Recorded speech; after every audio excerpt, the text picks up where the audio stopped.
Well, I finally got some powder for the black powder percussion 1851 Navy Colt, and I finally knocked this wedge out of here. Boy, that was really in there tight. So I didn't put it in there as tight as before so I could get the damn thing out. Figured to be in there tight from the factory. You got to knock this wedge out, then the barrel comes off, and then your cylinder comes off. And I got the number 10 percussion caps from CCI, which supposedly provide a pretty good, they got something on the caps themselves that provide a pretty good seal around this nipple. So moisture won't penetrate past the cap and the nipple to get into the black powder.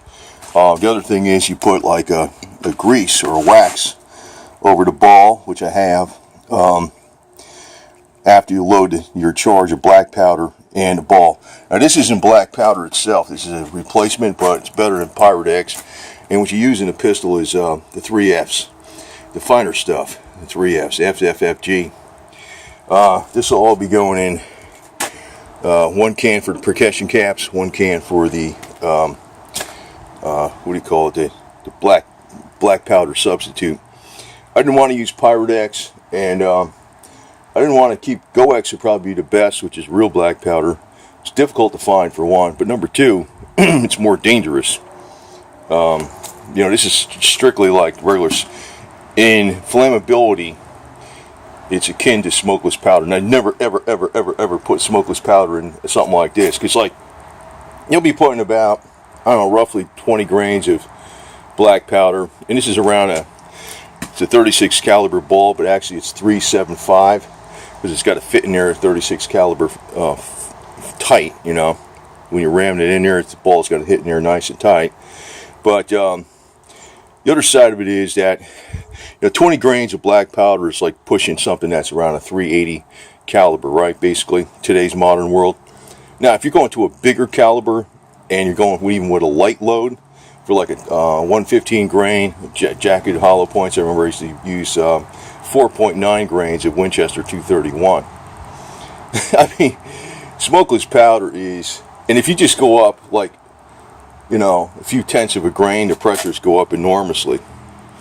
So you're talking like smokeless powder is like, roughly a quarter or a fifth. It depends on what's, you know what I mean? If you put smokeless powder in this thing, you'd blow it up, kill yourself probably. That's why you got to watch, okay? So you make sure you do it the right way. I got a few more things. I got Ted Cash's capper coming. It looks like a little snail drum, so you can put the caps on it real quick.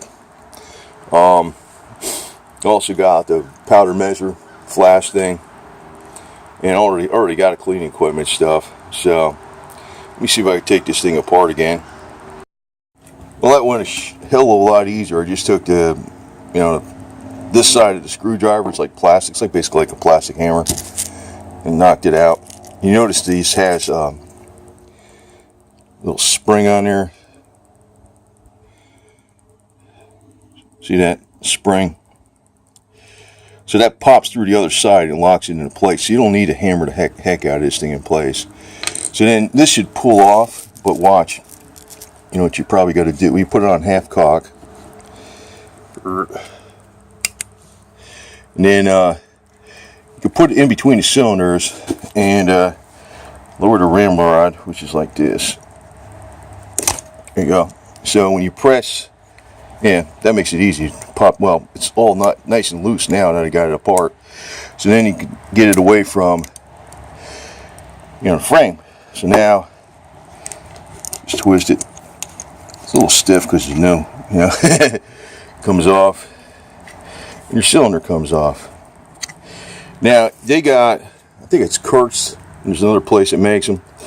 They got these cylinders that are direct replacements that'll use 38 long Colt or even light load 38 specials with 70 wad cutters. The way to reload it is you'd have to take that apart like that every time and load 5 or 6 in here. Now this one you can load 6 because it's got, see in between here?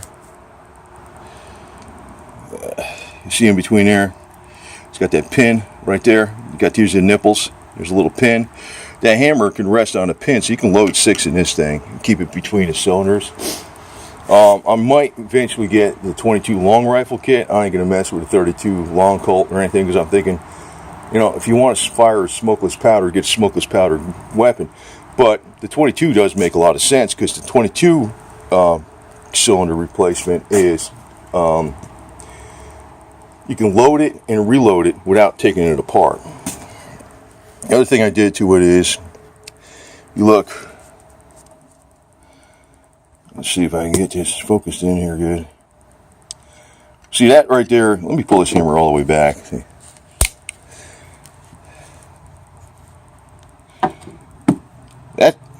That's your sighting notch right there. But this right here, you see that little notch right there? It's not focused perfect, but yeah, it's focused pretty good there. That little notch right there. That goes in, that holes in between the cylinders. That little pin right there, right here, see?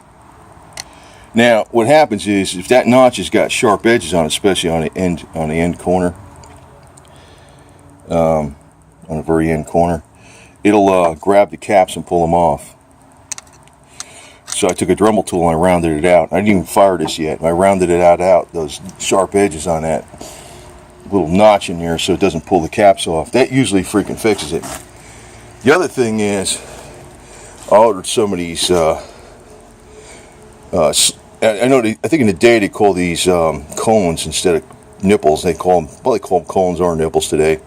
Makes more sense to call them cones, to tell you the truth, but I guess it could be like, looks like a grease fitting nipple. But I ordered the slick shot nipples for this too, made out of stainless steel and a tool. So I'm gonna I might swap those out before I even fire this. But I think between the slick shot nipples and that hammer modification, where that little notch is that grabs, that's designed to fit in between here, that notch often grabs the caps and gets stuck on there and pulls them half off. Well, between those two modifications I did, I doubt there's going to be any problems with this thing. The other thing is, you see this here? I know that's where you're putting your caps on and stuff, but it's also designed that when you're loading it up, Jesus, my finger is right in the way, huh? Oh, the camera's all the way back, that's why. When you're loading it up, you know, it's for putting the caps on right here, right? But also when you're firing it, you need to only supposedly tilt it to the right like that, and then the cap will fall off right here, theoretically. Theoretically. You might not have to tilt it all the way to the up vertical. Theoretically. We'll see how that works out, but I think between the two modifications I made on this brand new weapon, that I'm not going to have any problems with it, you know, pulling the caps off or jamming or anything like that. I want it real reliable. I don't really plan to get a bunch. I plan to just keep this one. If I ever got another one, it'd be the same damn thing. I'm not going to get anything different, so it's confusing. I'll put that back together off camera. But it goes on easy now. It was this wedge was really stuck in there from the factory, and I kind of figured that. I heard this stuff is pretty good. It's 777. It's cleaner than back powder. I'll probably try 15 grains for, and if it shoots good there, I'll just leave it. I think that's the measure I got, 15 grains. If the CCI percussion caps work pretty good, that'll be fine. And I got that special boar butter grease wax, whatever you call it, that keeps the weapon fairly clean while you're shooting it. I heard this stuff does keep the weapon fairly clean while you're shooting it, so you can get quite a few rounds out of it, as long as it's not pulling the caps off and jamming up in the action in here. But like I said, I think between that hammer modification and the new nipples, cones, or whatever from Slick Shots, it's going to be good to go.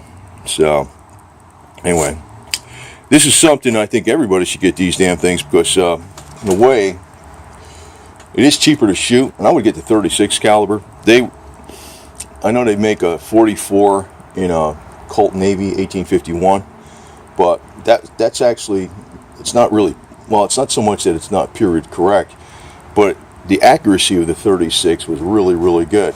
That was one of the big things, like between the 1860, I think it was a Remington or something, an 1860 Army, and a Colt in 1851. One was more accurate and easier to shoot, and one was more powerful. But it's like talking like between I don't know, 9mm and 45 Colt or 45 ACP or something, But the 36 is cheaper to shoot too. You're using less powder, the balls are cheaper. It works good. It works just as powerful as a modern 380 auto. And with that long barrel, it is, you could sight it in pretty good because you got a long sight radius compared to these little dinky modern pistols. So I would highly recommend this thing. I ain't fired it yet, but been busy out here putting up Christmas lights. And there's the old flag too again. So and here's my kitty cat, and I got to work on that. I got to work on that reindeer over there. Get the lights on that one. They got 2 out there already done. And we put the lights all along that fence, all the way out there past that forest flag, and we're done. Yeah. Anyway, I highly recommend this thing. And it'll be going in this, well, I got a holster, but if I just carry it by itself, it goes in this little sock here, which is keeps it from getting scratched up. But it will get scratched up because it's getting used.